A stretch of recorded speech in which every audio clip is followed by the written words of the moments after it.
Hey everybody, welcome to a brand new episode of the Civil Canadians. I'm Scotty V and I'm here with good old King Kansas. How you doing? Doing good, Scotty. You know, it's Christmas season here on the Civil Canadians pretty much.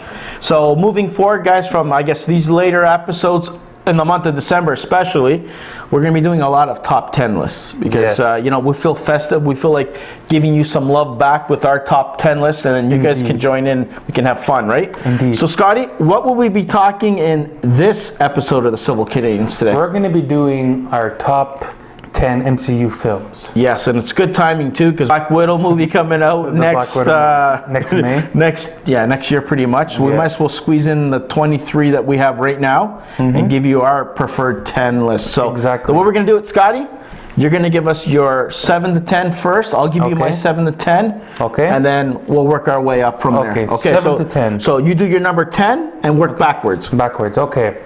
So my number 10 is the first Ant-Man movie. Yes. I really enjoyed the first Ant-Man movie.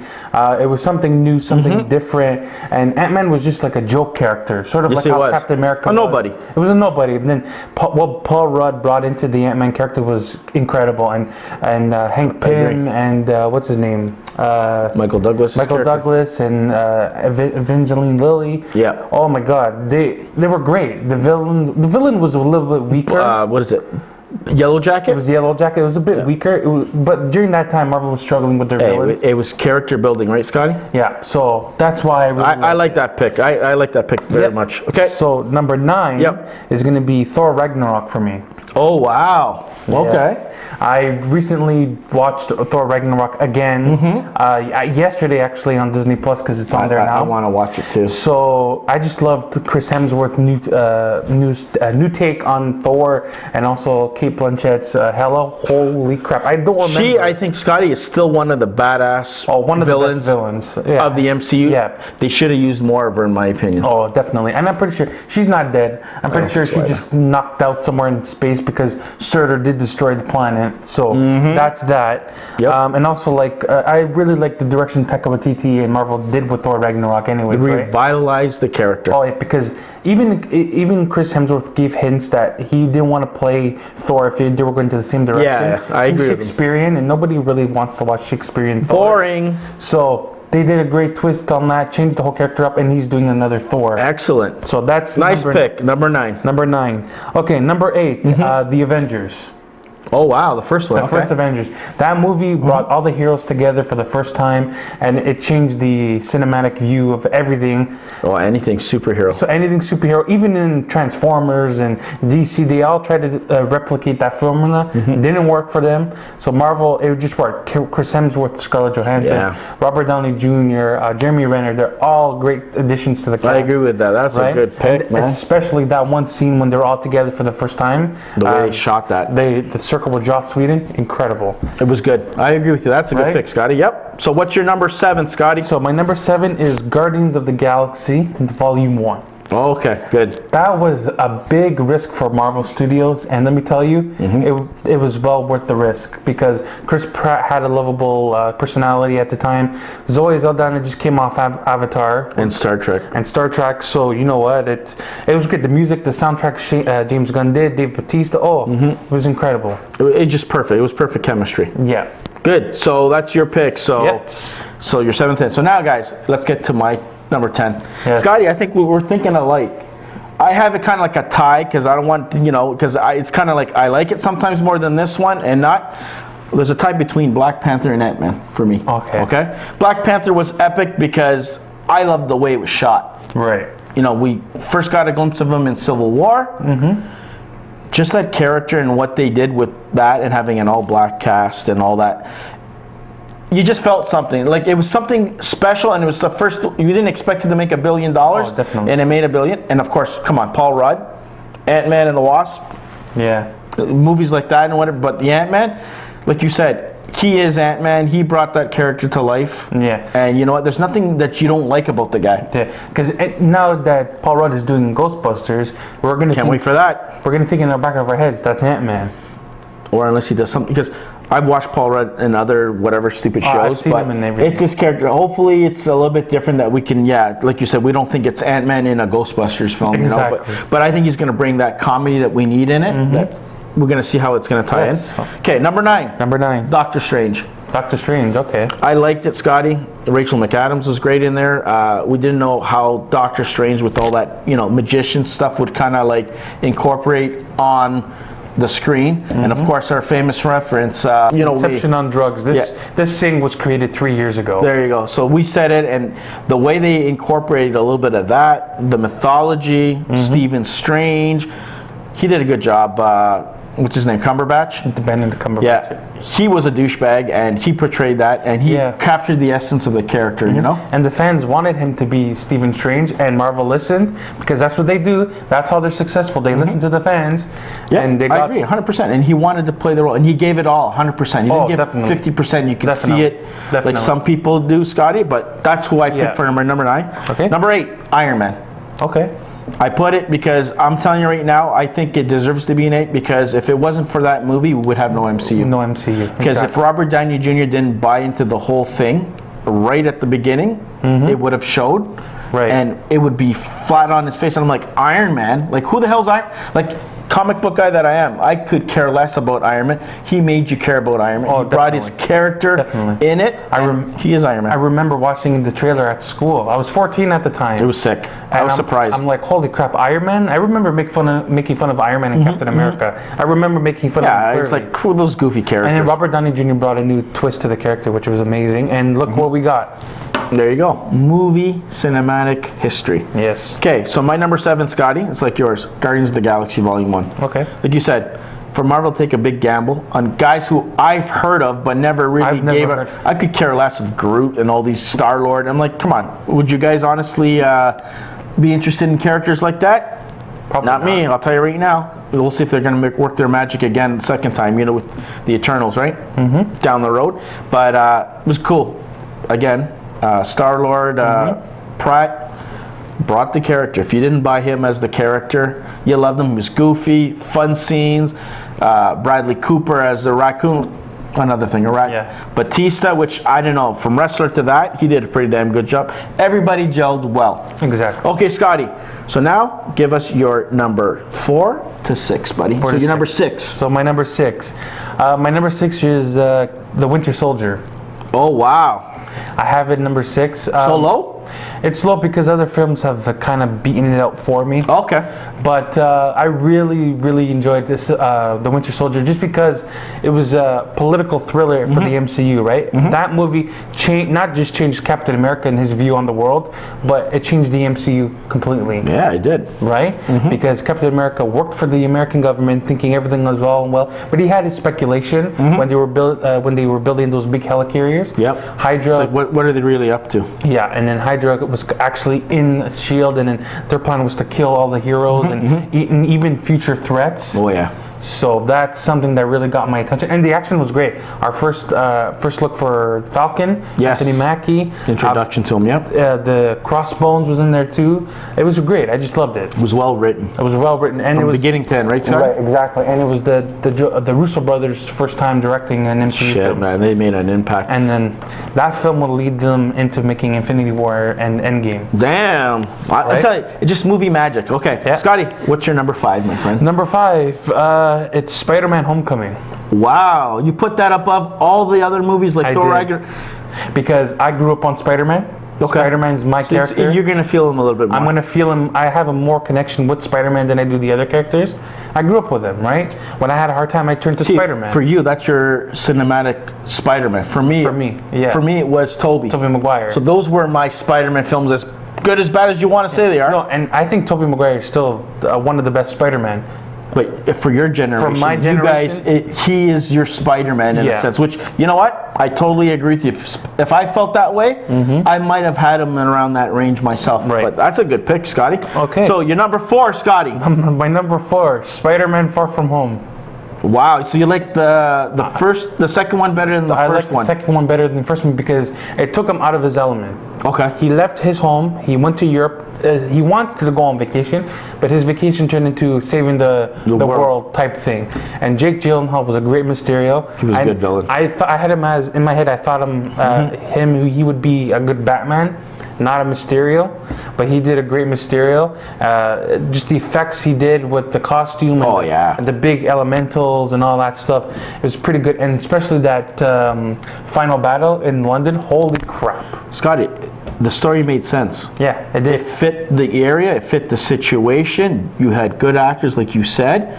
I like the second one better myself than the first one, okay? It felt more of a Spider-Man kind of movie more than the first one with all those gadgets and stuff. Spider-Man was discovering who he truly was. Exactly. Finding himself again. Yeah, he doesn't need to rely on Iron Man to be the hero that he wants to be. He was always a hero, he just needed to believe in himself. Exactly. Good call, Scotty. Not bad, man. I can only imagine what your top two... I'm very anxious to see your 2 and 3 are after. And let's not forget that post-credit scene that left with the cliffhanger with JJ. Spoiler alert, just in case, but you know what? Too bad, too sad. You've already seen that post-credit scene. That's good, man, Scotty. I think that's one of the best post-credit scenes out there. Excellent. Okay, so my number 6, Scotty. Yes, go for it. Avengers, the first one. The first one, okay. You know, I'm not going to talk too much about it, but basically pretty much what you said. First time we ever got these bunch of heroes in one movie, and it was good. Right. You know, from the way it was shot. You got to credit a lot for Mr. Josh Whedon there. He did a damn good job. I don't care what anybody said. If he didn't make that, we probably wouldn't have the good movies moving forward in the MCU. Oh, definitely. But to bring all those characters together, the big ensemble cast, and them working, and it just worked. Everybody had their own screen time, whether it's Captain America or Iron Man. If you were a fan of one of them, you got your time, which was great. It worked. Okay, so my number 5, Scotty, Thor Ragnarok. Okay. It's a little higher.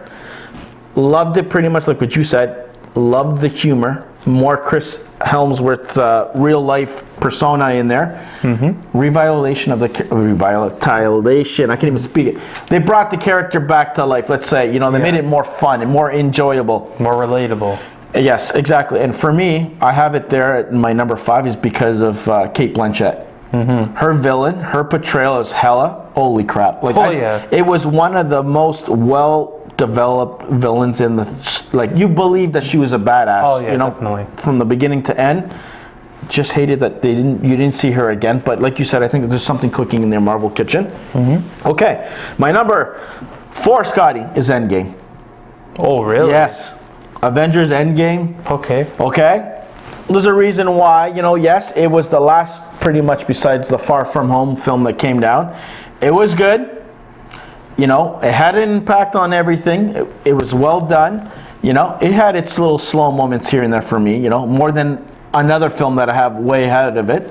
But felt something, but in a sense, I didn't feel too much because we knew they were going to come back. The excitement was there because we didn't know how they were going to come back. Right. But my God, epic scenes with Captain America with his hammer, like wielding the hammer. Like, there's so much you can say good about that movie that it deserves that. Okay, I don't want to talk too much because our top 2-3 films are going to be good, you know? Yeah. Okay, Scotty, what is your number 3, my friend? My number 3 is Captain America: Civil War. Wow. Okay.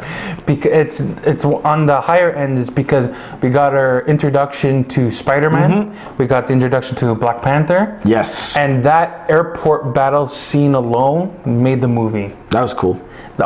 It's not exactly like the comic book Civil War because they didn't have all the characters to play with, but with the 12 characters that they had, holy crap. Yeah, they made it work. Ant-Man coming into the picture, Spider-Man, Tony Stark had to recruit a 14-year-old kid because he discovered he was Spider-Man, which I still don't know how he found that out. Yeah, tell me about it. But yeah, it was just great. The action was great. And then the story, the relationship between Captain America and Iron Man was broken because Captain America kept the secret that his best friend killed his other best friend's parents, right? And he was trying to defend Bucky. Hey, he didn't know he was killing. He was brainwashed, and Iron Man's like, I don't care. Exactly. He still did it and broke their relationship. Yeah. Also broke the Avengers. I know that too, with the whole Sokovia Accords. And that lady really got to him, and it kind of made him really flip. Like, he was not, so he didn't want to hear anything, and to do that, and it caused that rift between the two. Damn, that's a good pick.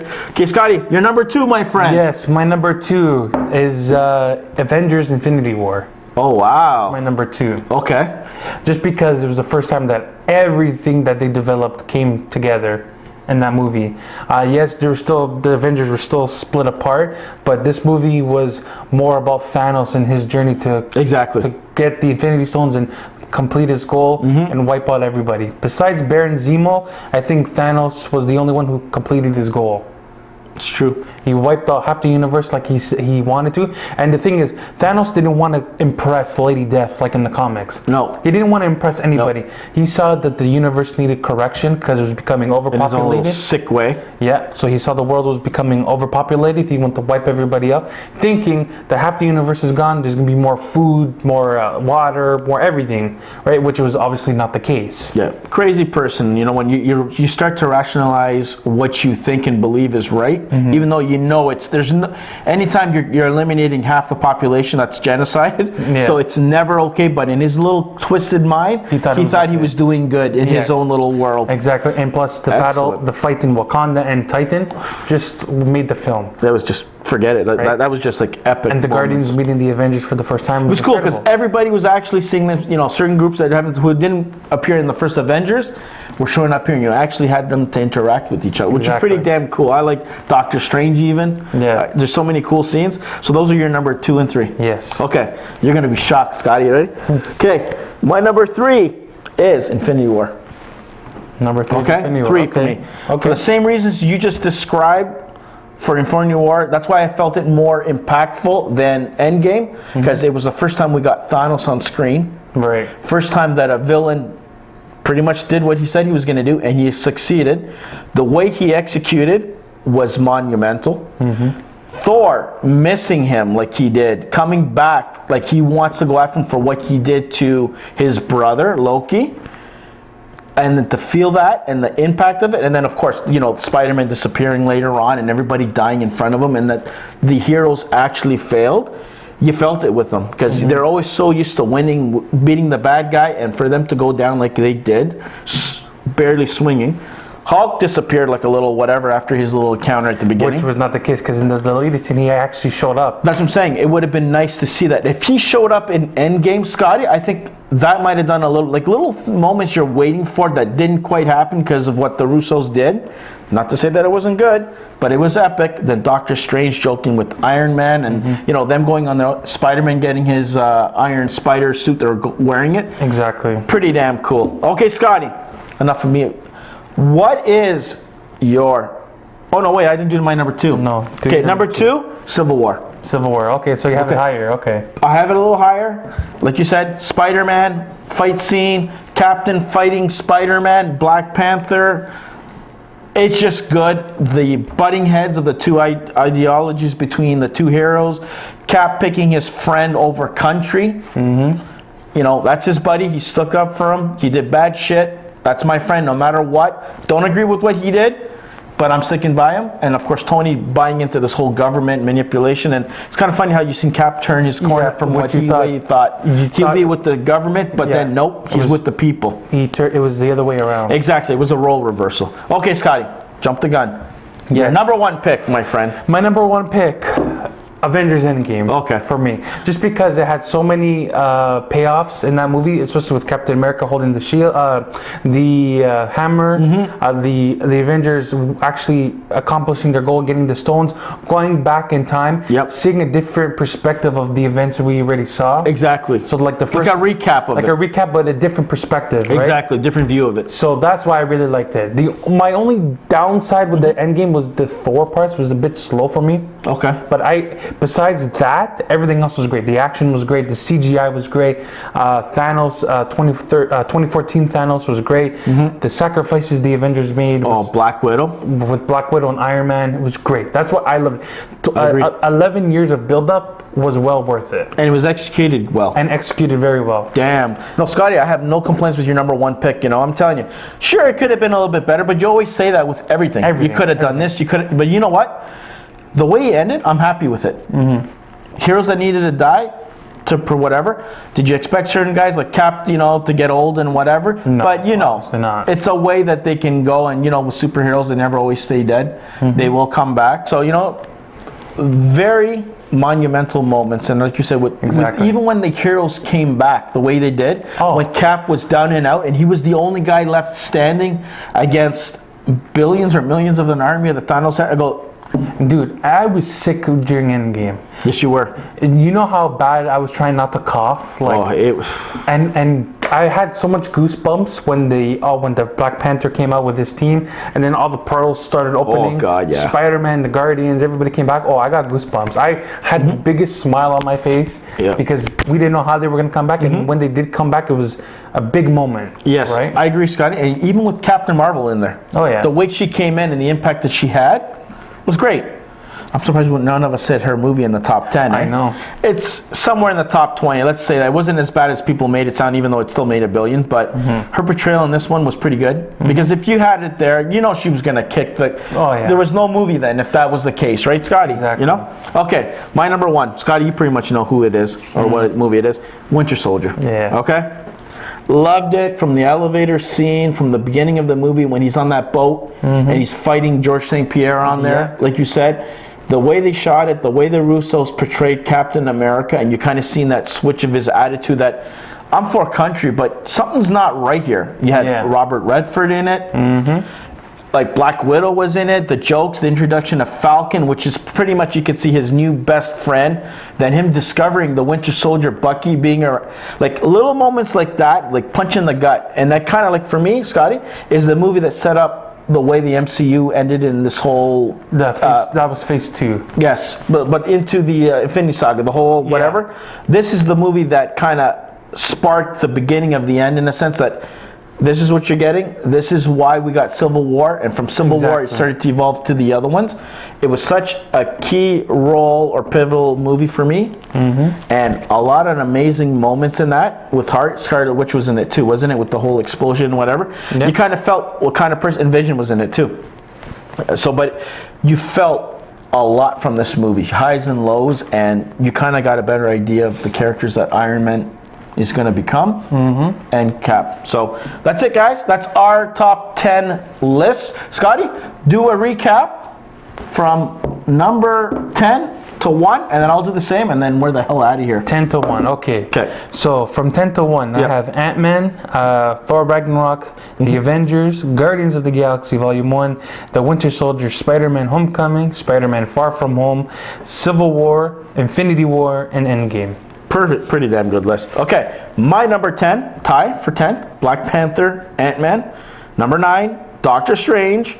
Number 8, Iron Man. Number 7, Guardians of the Galaxy Volume 1.